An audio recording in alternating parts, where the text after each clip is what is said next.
There are 5 things God put in you in order to make you dominate this new realm He's introducing you to.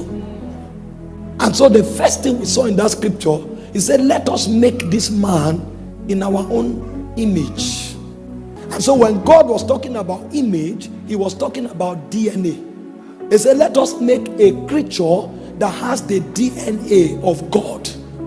Let's make a creature that when you touch God.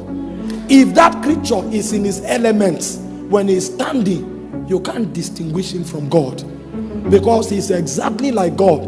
And if you want to probe him, take it to a scientific lab. You will come out with an identical. If you take my DNA today and take my son's DNA, is one. You can't find any difference. The information communicated in me was transferred to him.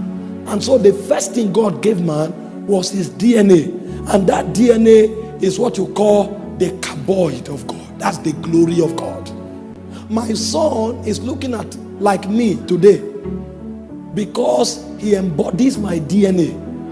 My son today does a lot of things like me, and sometimes me and my wife will be looking at him and I'll be wondering, I'm a stubborn man. If you say stop, we love to take risk. I will see this tiny boy who is less than 1 year, 2 months. He will be operating in it. And I'm looking at, I say, who taught you?